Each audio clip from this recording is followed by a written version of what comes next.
Hi hello welcome back to lucky లిటి పాప channel. నిన్న సండే కదండి, నా హార్ట్ బ్రోకెన్ డే. ఎందుకంటే మాకు తెలిసిన అన్న చనిపోయిండు. మా ఆయన క్లోజ్ ఫ్రెండ్, పరిచయం అయ్యి 1 ఇయర్ అవుతుంది. మాతో ఉన్న విధానం చూస్తే హ్యాట్సప్ చెప్పాలి అన్నకి. ఒక ఫ్యామిలీ ఫ్రెండ్ లాగా మాతోనైతే చాలా హ్యాపీగా ఉంటుండే. అందరూ క్యాస్ట్ ఫీలింగ్స్ ఉంటాయి అని అంటారు కదా. నాకు తెలిసి ఒక 50% ఉంటాయేమో. ఆ 50% ఉండయి. ఆ 50%లో ఈ అన్న కంపల్సరీ ఉంటాడు.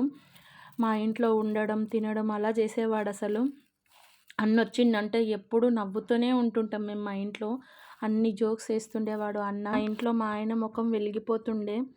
ఎలా అంటే అసలు ఇంట్లో ఎప్పుడు నవ్వని అతను, అన్న రాగానే మా ఆయన ముఖంలో నవ్వు చూసేదాన్ని నేను. అంత అంటే అంత మంచివాడు. ఇంకా లేడు, అందరినీ వదిలేసి వెళ్ళిపోయిండు. మిమ్మల్ని ఎప్పుడు మేము మర్చిపోలేము. ఐ రియలీ మిస్ యూ అన్న. అన్న వీడియో నా ఛానల్లో ఉంటుంది, కింద ఇస్తా చూడండి.